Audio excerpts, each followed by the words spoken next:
Hey everybody, welcome back to another episode of Gunpowder and Freedom. So I was up here, hold on, there's deer over there. Sorry about that, just a couple doe, had to check it out. But as I was saying, I was up here yesterday. I filmed this video yesterday, but had a couple things happen. My camera malfunctioned and didn't get the one shot that I wanted to get. I'll explain that one a little bit later. That's why you always double check. And then I was reviewing the other video clips and I felt like I kind of bounced around a lot. And usually when I have a lot of information I'm trying to cover in a short amount of time, that tends to happen. So we're going to just kind of start over and reuse some of that footage for this video. But basically I just wanted to kind of restart this video and do it over. So today's video is going to be on the AR15. Hanging from my chest here. Not specifically this one, but this is the one I'm using for it. If you guys recognize this one, this is the one I built for coyote hunting. If you missed that video, you can check it out here. So the AR-15 is arguably one of the most popular firearms on the market today. One of those reasons is, my opinion, it's because it is probably one of the most customizable firearms that you can buy. You can build it part by part. You can get it in sections and build it that way. You can add on accessories. You can do all kinds of stuff. You can interchange parts, swap them out if you don't like the way the trigger pulls, or maybe the front end's a little heavier. You can get a lighter barrel or a lighter rail. You can do all sorts of stuff to it, which makes it really, really cool. You can also just go buy them off the shelf. I mean, companies like Springfield and Colt and Smith & Wesson, Radical, there's all kind of companies out there that make AR-15s that are ready to go. You can also get them in different calibers. You can do them anything from, your 22 to, 308. So this one is going to be chambered in 223 Remington or 5.56 NATO. I really like this one. As I stated, I have it set up for coyote hunting, hence the ginormous spotlight on the front. That does make it very, very front end heavy, but I do my coyote hunting at night, so I need to be able to see what I'm shooting at and light up the entire area to make sure everything behind the target, in this case coyote, there's not going to be any misfires or potentially somebody getting hurt. So back to the AR-15. I built this one through mainly Palmetto State Armory. It is a Palmetto State Armory upper as well as a lower. I got the BCG, or the Bolt Carrier Group, from Aero Precision, and then honestly I got the scope set up off of Amazon. I put that on my other AR that I built. That was the super cheap one that I was just trying to build as cheap as possible, and then I wanted to see how it handled. If you guys missed that video, you can check it out here. But I actually like that scope so much that I decided to just pony up and put it on this one too. Really wasn't that expensive. But mainly one of the things I wanted to address with the 5.56 is that I feel like it gets a bad rap because of how it looks. It is one of those firearms that you can make it look very, very tactical, and a lot of times that gets taken as, it's a scary looking gun, it's a military grade gun. That's not really the case. There's a lot of differences that separate this AR-15 apart from the M4 or the M16 that our armed forces use. For the most part, this is a pretty average sporting rifle. Here is a side-by-side comparison of the bullet I use in my .270 caliber hunting rifle next to the bullet I use in my AR-15. That's the 5.56. It's a lot smaller. The casing is a lot smaller, and actually, if you wanted to line the specifications up side by side, the .270 round travels, after it's shot from a gun, travels right around 3,100 feet per second, whereas the AR-15 bullet shoots at about 32 to 3250 feet per second. Now that's an average. You can get really, really good, really high-end bullets that, you know, will give you a lot higher velocity. You can get really crap bullets that don't shoot that great. And that goes for pretty much any firearm on the market. A lot of that has to do with your barrel length as well as the bullet itself. When you start getting into barrels, there's a lot of information to cover, and honestly, we could probably make this video 2 hours long, covering everything that you can do to an AR that changes the way it fires and how fast it fires and the accuracy. To sum it up though, a longer barrel means more velocity and better accuracy. That's why your long range guns, such as, you know, 338 Lapua or a 50 cal, they usually have a pretty long barrel. Whereas the AR15, 16-inch barrel that's what's required by federal law if you're going to have a normal stock on it. Once you drop below your 16-inch barrel, you either have to get it classified and fill out a form to have it registered as an SBR, which is a short barrel rifle, if you have a stock. If you don't have a stock and you have a brace, then it has to be registered as a pistol. So a lot of information to go over. Mainly, my mistake from yesterday was my camera malfunctioned. It didn't get my shot from 380 meters. You know, my backstop's all the way over here, and I was shooting off of this hill right up there by that lone single tree. I was gonna try to just talk my way through it, but I kind of figured I was gonna have some naysayers out there saying I didn't actually connect with my target. So I shot milk jugs that had water in it from 30 meters yesterday, and then that was yesterday. I shot it at 30 meters, and then I shot it again at 100 meters. I also shot the metal targets, and then I moved up top to about 380 meters, and again I connected with the metal. Here's actually a side-by-side comparison of the metal targets.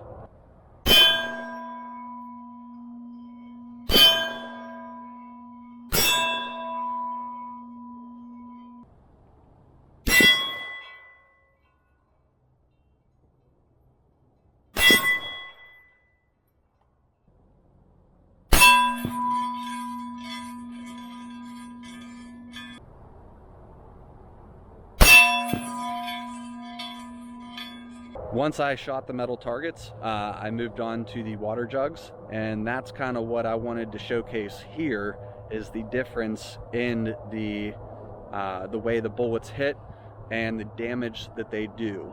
Once you back up and move further away, obviously as the distance increases, you lose velocity, and your bullet hits less. I'm stammering over my words. It's one of those things where I have a lot of stuff up here I'm trying to remember to say, but the pounds of pressure that your bullet hits with decreases. So I'm going to go ahead and get my Folgers coffee jugs, because I was out of milk jugs. I filled 2 of them up with water. I'm going to get them set up. I'm going to get my camera set up, and I'm going to make sure this thing does not malfunction, because I don't want to make this hike again. I had to do it like 4 times yesterday, and I was sweating by the time this video was over. So it's cold. I'm going to throw my overalls and coat on, get my target set up, get this camera set up, hike up there, get everything set up there. Let's rip them. Okay, so we're at 30 meters. Just going to take a couple shots at the metal targets to make sure we're on point, and then I'll go ahead and take a shot at the water jug so we get a nice shot of the impact and see a nice splash. Sorry, it's cold. I know I'm stammering. Hold on.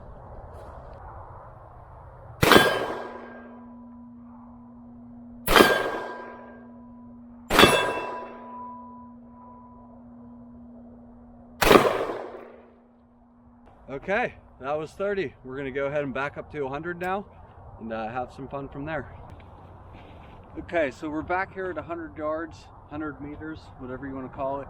And we're dropping down on the tripod just because I want to make sure I have a nice, comfortable shooting position. Again, a couple shots at the metal, and then we'll hit one of those water jugs and see a nice splash.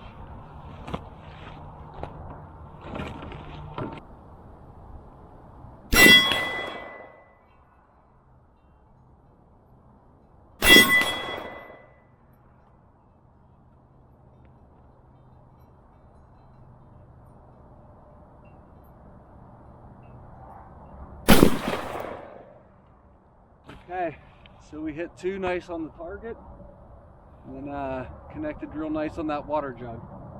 Okay, so I cut in the footage from yesterday.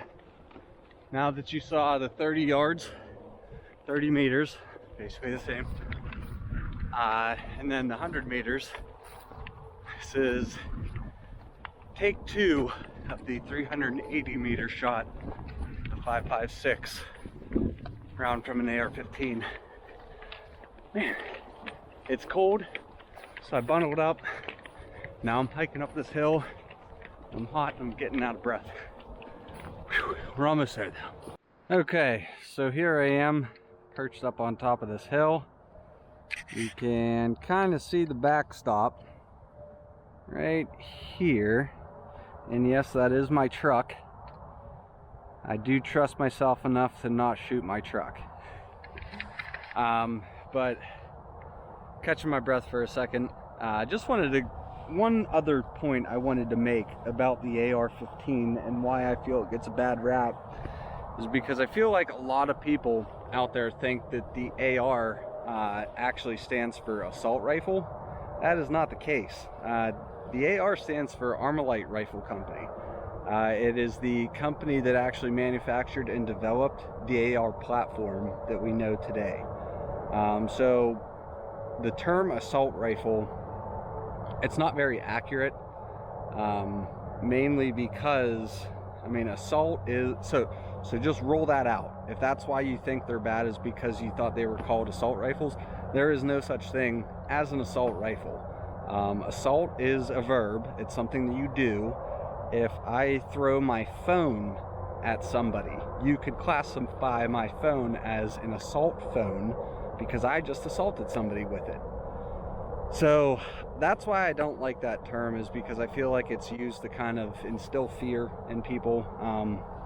You know, the AR-15, although it has a pretty unique look and people can customize it to, you know, whatever suits their shooting abilities better, it's far less dangerous than, you know, a large caliber hunting rifle or even a handgun.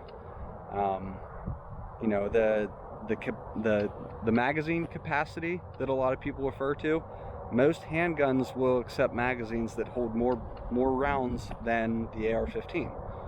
So, I mean, there's modifications and aftermarket accessories that you can put on almost any firearm to make it more dangerous than the AR-15. What it comes down to is the person using it. You know, if somebody wants to cause harm, you know, that it is a terrible thing and it's a scary world that we live in. If somebody wants to cause harm, they're going to do it regardless, you know, what they can get their hands on. So if you have anything against the AR-15, you know, that's fine. Everybody's entitled to their opinion. If you have something against firearms, that's fine, and you just like the videos I do of the property maintenance, the progress Rachel and I are making with building our house, you know, I appreciate you guys tuning in and watching that. So please don't hit the unsubscribe button just because you think I'm a crazy gun nut. I'm a gun enthusiast. I think it's pretty fascinating the way every company does something different to make their guns handle different than, you know, their competitors. It's just my opinion. It's what I like to do in my free time. I appreciate everybody's support on this channel, so thank you guys very much. Okay, we got our ear protection in. Caught my breath from the jog up here. All lined up. Let's go ahead and send some rounds way down range.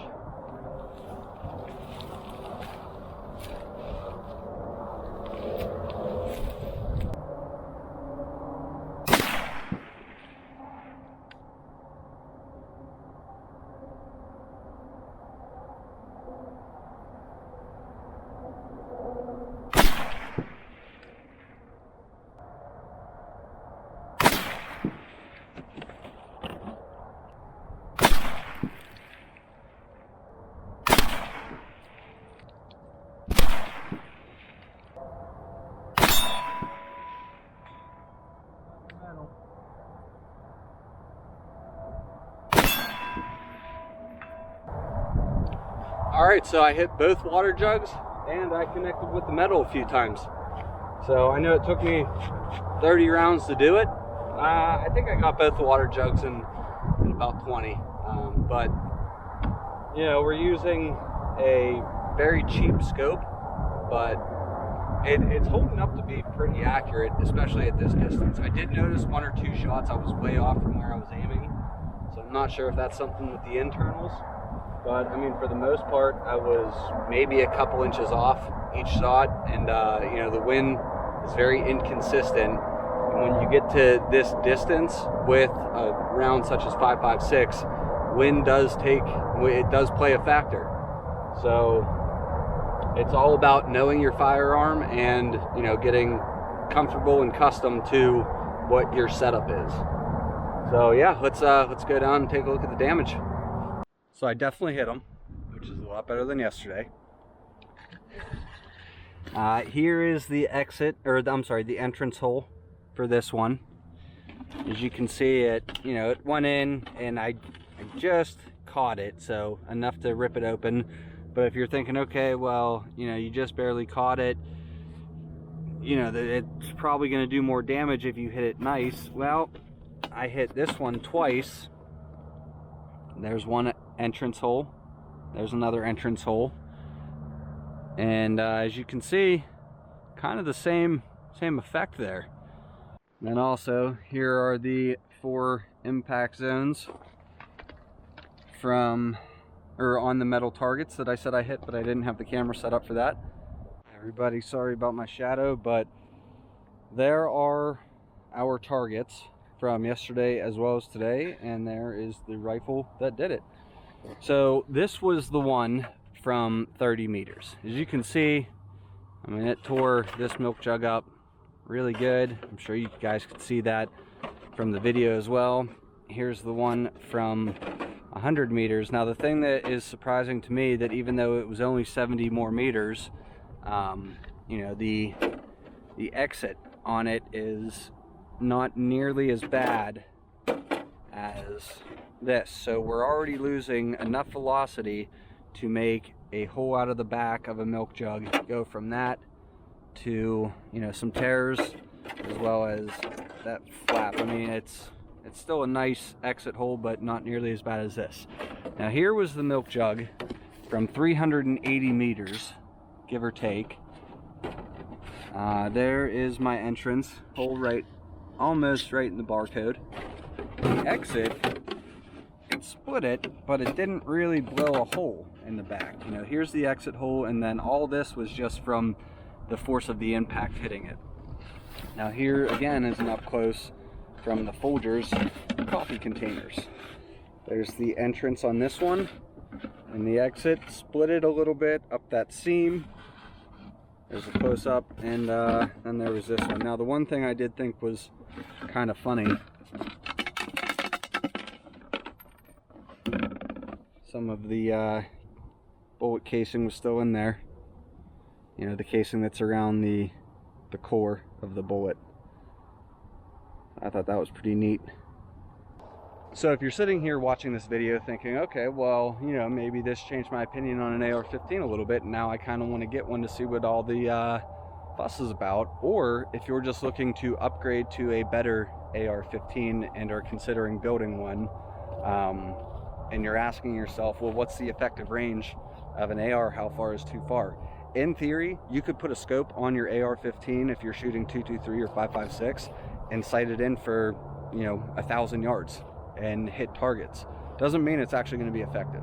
All of the facts and numbers I have found online, everybody seems to be in the general consensus that the effective ideal range for an AR-15 is up to 100 meters. Anything past that, you're probably going to want to go with, you know, you could use an AR and just use, you know, a 308, but then you're looking into an AR-10.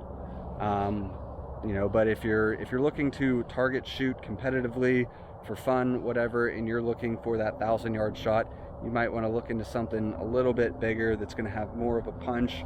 It's going to be able to you know, that bullet's going to travel with a lot more velocity, so when you hit the target, you know, I hit the metal target with this, and I could hear a very slight ting.